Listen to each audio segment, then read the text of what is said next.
Hello दोस्तों, हिंदी की बिंदी channel में आप सभी का स्वागत है। तो आज के इस वीडियो में हम चर्चा करने वाले हैं सिद्ध साहित्य के महत्वपूर्ण प्रश्नोत्तरों की। तो कल के वीडियो में मैंने आप सभी को सिद्ध साहित्य के ऊपर बताया था, इसके बारे में महत्वपूर्ण बातें, इसके कवि, उनकी रचनाएं आदि पर चर्चा की गई थी। और आज के इस वीडियो में हम इसके महत्वपूर्ण प्रश्नोत्तरों पर चर्चा करेंगे। तो चलिए शुरू करते हैं।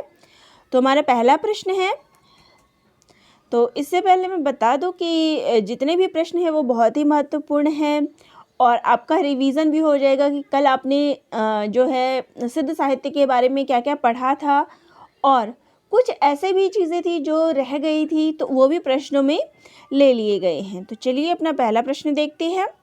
तो पहला प्रश्न है, राहुल सांकृत्यायन ने सरहपा का समय क्या माना है? तो 769 ईस्वी।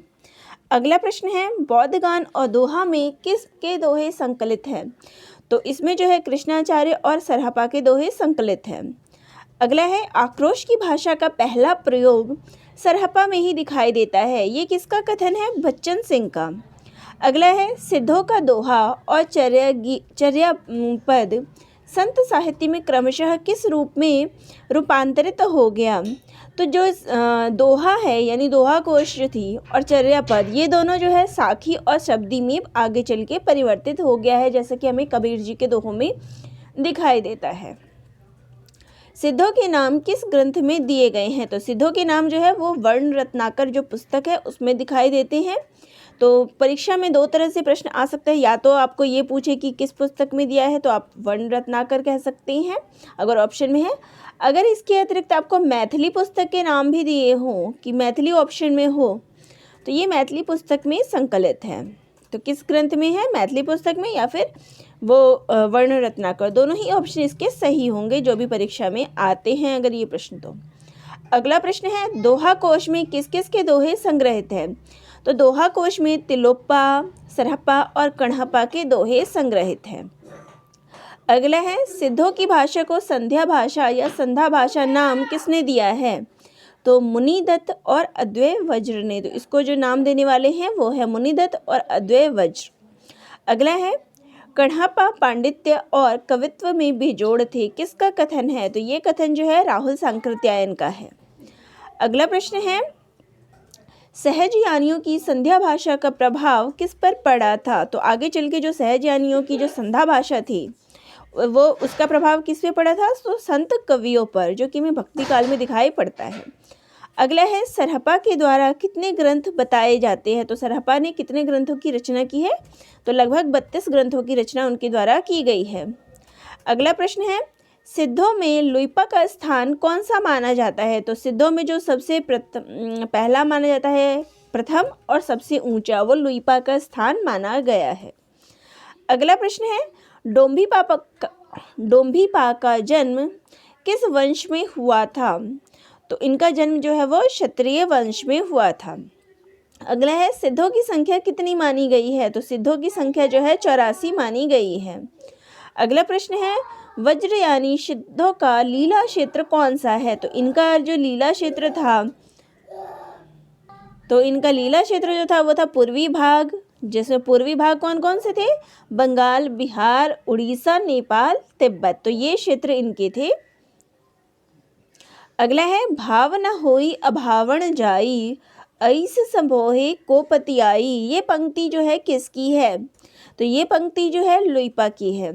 मैंने यहाँ पे अभी एक या दो पंक्ति ही ली है, आगे जब मैं इसमें आदिकाल की पंक्तियाँ कराऊंगी तो उसके अंतर्गत जितने भी इनके पद हैं, दोहे हैं, वो ले लूँगी, उसमें आप सभी को आगे के करवा दूँगी। अभी मैंने एक या दो ही लिए हैं इस प्रश्नों में। तो अगला है, सिद्ध साहित्य में किस कवि की रचनाओं में रहस्य भावना की प्रधानता है? तो रहस्य भावना की प्रधानता जो है लुइपा की कविताओं में है, रचनाओं में। चर्यापदों की रचना किस भाषा में हुई है? तो चर्यापदों की जो रचना है वो अवहट्ट भाषा में हुई है। अगला है, महासुखवाद का प्रवर्तन किस शाखा में हुआ है? तो महासुखवाद का जो बात हमें देखने को मिलता है वो है वज्रयान शाखा के अंतर्गत। अगला है, सिद्धों में सबसे पुराने कौन है? तो सिद्धों में जो सबसे पुराने और प्रथम है वो है सरहपा। किस सिद्ध का नाम सरोज वज्र भी है? तो ये जो है सरहपा का दूसरा नाम है, इसके अलावा इनके राहुल भद्र भी नाम है। अगला है योगचर्या किसकी कृति है? तो योगचर्या जो है वो डोम्भिपा की कृति है। अगला है कृष्णपाद किसका उपनाम है? तो ये नाम जो है वो कण्हपा का है। अगला प्रश्न है शबरपा किसके शिष्य थे? तो शबरपा जो थे वो सरहपा के शिष्य थे। अगला प्रश्न है शबरपा के शिष्य कौन थे? तो शबरपा शिष्य जो थे वो थे लुइपा। अगला है रहस्यवाद का बीजारोपण कब हुआ? तो रहस्यवाद का जो बीजारोपण था वो सिद्धों से शुरू हुआ। इसकी शुरुआत जो है सिद्धों से हुई है। आगे चल के हमें कबीर के में रहस्यवाद देखने को मिलता है, यानी कि भक्ति काल में। इसके साथ ही में छायावाद में भी रहस्यवाद भावना देखने को मिलती है। तो इसकी शुरुआत जो है वो सिद्धों से हुई है। अगला है सिद्धों का संबंध किस मत से है? तो सिद्धों का जो संबंध है वो बौद्ध मत से है। तो बौद्ध मत की जो शाखा थी वो सहजयान और में परिवर्तित हो गई थी, वज्रयान। तो वज्रयान जो है आगे चल के वो सिद्ध में परिवर्तित हो गए। तो इसकी शुरुआत जो हम बौद्ध मत से कहेंगे। अगला है सिंधों में पंचमकार कौन सी हैं? तो देखिए पंचमकार आपके अलग अलग नाम ऑप्शन में पूछ सकते हैं, या दूसरा एक तरीका ये भी हो सकता है कि आपको एक ऑप्शन हटा दे और पूछ दे कि ये इनमें से कौन नहीं है। तो आपको इन पांचों के नाम जो है वो ज़रूर याद रखने हैं। तो ये 5 है मध्य, मांस, मत्स्य, मैथुन और मुद्रा। तो ये 5 है। अगला है चर्यापद का संबंध किस मत से है? तो चर्यापद का जो संबंध है वो सिद्ध मत से है। अगला है सहजयान को वज्रयान की कौन सी अवस्था माना जाता है? तो सहजयान को जो है सिद्धावस्था माना जाता है। अगला है सिद्धों की तांत्रिक साधना में सहयोग स्त्री को क्या कहा जाता था? तो देखिए जो सिद्ध लोग थे वो स्त्रियों को अपने साथ रखते थे। तो उनमें जो है स्त्रियों को क्या नाम दिया गया था? तो डोमिनी, भैरवी और महामुद्रा के नाम से उनको जाना जाता था। अब यहाँ पे अगला प्रश्न है कि डोमिनी या भैरवी का अर्थ क्या है? तो इसका अर्थ है वामाचार में सहयोगी, प्रायः नीची जाति की स्त्री।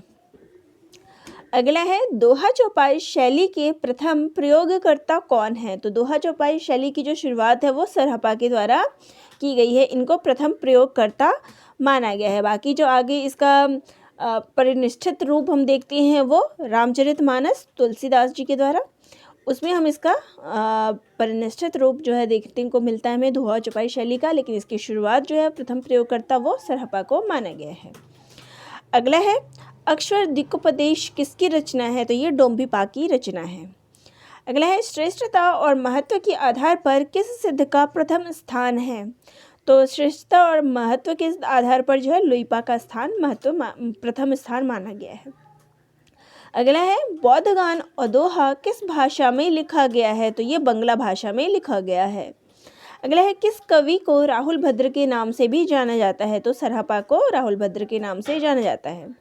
अगला है सिद्ध साहित्य में किस रस की प्रधानता है? तो सिद्ध साहित्य में जो है शांत रस की प्रधानता है। अगला है सहजयान के प्रवर्तक माने जाते हैं। तो सहजयान के जो प्रवर्तक हैं वो है सरहपा। वैसे तो ये वज्रयान श्रेणी में आते हैं, लेकिन प्रवर्तक के रूप में ये सहजयान श्रेणी के माने जाते हैं। अगला है सरहपा को किसने प्रथम सिद्ध माना है? तो राहुल सांकृत्यायन ने जो है इनको प्रथम सिद्ध माना है। अंतिम सिद्ध कवि कौन है? तो देखिए प्रथम और अंतिम ज़रूर आता है। तो अंतिम जो है वो है भलीपा। 84 सिद्धों में जो अंतिम है वो है भलीपा। तो अगला प्रश्न है सिद्धों का मुख्य केंद्र क्या था? तो सिद्धों का जो मुख्य केंद्र था वो था श्री पर्वत या फिर श्री शैल पर्वत। अगला है सिद्धों का समय क्या है? तो सिद्धों का जो समय है वो है 8वीं से 13वीं शती के बीच। अगला प्रश्न है किसने नारी को साधना के केंद्र में रखा? तो सिद्धों ने जो है नारी को साधना केंद्र में रखा है, वहीं नाथों ने जो है नारी का विरोध किया है। अगला है किसके अनुसार सिद्धों की संख्या 84 मानी गई है? तो ये जो 84 मानी गई है वो राहुल सांकृत्यायन के अनुसार मानी गई है। अगला है तांत्रिक क्रियाओं में सिद्धि के कारण इनको क्या कहा गया? तो तांत्रिक क्रियाओं में जिनको सिद्धि और आस्था थी इसके कारण जो है इनको सिद्ध कहा गया। तो क्यों कहा गया था? तांत्रिक क्रियाओं में सिद्धि के कारण। अगला प्रश्न है सिद्ध साहित्य में 3 महिला संतों के नाम क्या है? तो देखिए इनके नाम जरूर याद रखिए, क्योंकि परीक्षा में प्रश्न जो है अलग अलग तरह से पूछ सकते हैं। हो सकता है एक नाम गलत दे दे और पूछे कि कौन इसमें सम्मिलित नहीं है। तो आजकल जो है असंगत वाले प्रश्न ज़्यादातर देखने को मिलते हैं कि 4 नाम दे दिए, उसमें से पूछा कि असंगत कौन है। तो इस प्रकार से प्रश्न इसमें आ सकता है। तो 3 महिला संतों के हैं मणिभद्रपा, लक्ष्मी खरा और कनक लता। तो ये 3 जो है 84 सिद्धों में इनके नाम भी शामिल हैं। अगला है चर्या पद किसकी रचना है? शबरपा की। तो ये देखिए, कल भी मैंने आपको बताया था, जो चर्या पद है वो शबरपा की रचना है, वहीं चर्या गीत जो है वो सरहपा की रचना है। चर्या गीत और दोहा कोश के रचनाकार हैं तो वो है सरहपा। अगला है कण्हपा के गुरु का नाम क्या था? तो कण्हपा के जो गुरु थे उनका नाम था जालंधरपा। अगला है चरपटिया के शिष्य कौन थे? तो चरपटिया के जो शिष्य थे वो थे कुकुरिपा। देखिए, कल मैंने आपको दोनों तरीके से गुरु और शिष्य जितने हैं सिद्धों में वो मैंने आपको बता दिए थे, तो आप पिछला वीडियो देख सकते हैं, उसका लिंक आप सभी को डिस्क्रिप्शन बॉक्स में मिल जाएगा। तो ये थे आज के हमारे 50 प्रश्न जो कि सिद्ध साहित्य पर आधारित थे। तो आप सभी को ये सारे प्रश्न कैसे लगे कमेंट करके ज़रूर बताइएगा, और चैनल पे नए हैं तो चैनल को ज़रूर सब्सक्राइब करिएगा। किसी टॉपिक में कोई समस्या हो तो वह भी कमेंट करके ज़रूर बताइएगा, ताकि वीडियो के माध्यम से उसका समाधान किया जा सके। तो दोस्तों, आप सभी का बहुत बहुत धन्यवाद। मिलते हैं अगले वीडियो में।